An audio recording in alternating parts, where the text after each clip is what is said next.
une lettre au président de groupe pour expliquer votre décision et la décision des membres de ce conseil régional de se mettre un peu sur les côtés le temps que l'éclaircissement soit fait sur une affaire qui le concernait. Bien évidemment, vous soulignez, et nous partageons votre attachement au respect du droit des femmes et à la lutte contre les agressions, mais bien qu'il ne soit pas ni jugé, ni mis en examen, ni reconnu coupable, il a fait un pas de côté, ou vous lui avez demandé de faire un pas de côté, je ne sais pas, ce qui est tout à fait respectable et que nous pouvons approuver. Malheureusement, il y a dans cet hémicycle des gens qui n'ont pas été que mis en examen, qui ont été condamnés.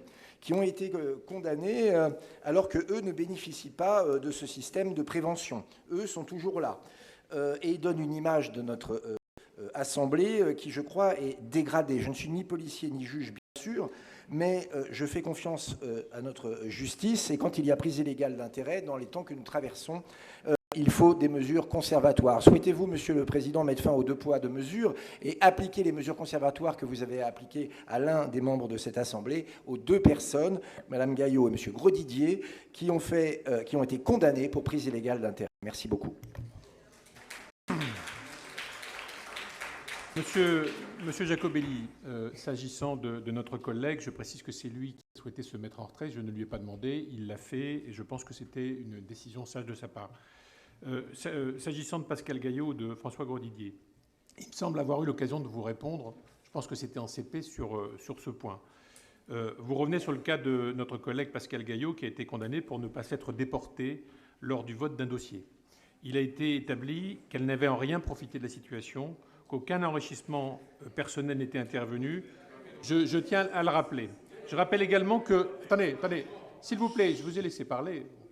Je rappelle également que le juge a repoussé toute forme d'inéligibilité la concernant, ce qui revient à considérer qu'elle est parfaitement à même de poursuivre son mandat. Donc pour moi, le dossier est clos et je me réjouis chaque jour de la manière dont Pascal Gaillot remplit son mandat. S'agissant de François Grosdidier...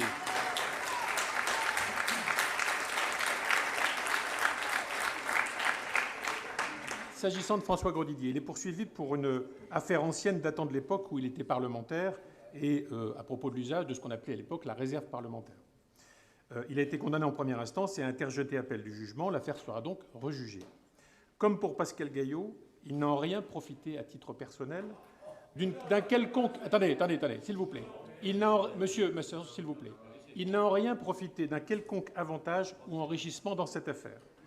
Nous avons par conséquent 2 élus dont l'honnêteté et l'intégrité n'ont jamais été contestées, qui n'ont fait l'objet d'aucune inéligibilité. Je ne vois donc aucune raison de leur retirer leur responsabilité. En revanche, monsieur Jacobelli, vous vous posez systématiquement en père la morale dans cette Assemblée. Vous me permettrez de m'en étonner au vu des multiples condamnations de votre parti politique, dont vous êtes le porte-parole.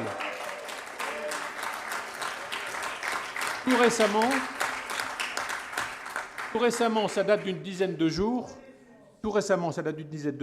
votre parti a été condamné pour avoir mis en place une escroquerie par un système de surfacturation au préjudice de l'État et des contribuables.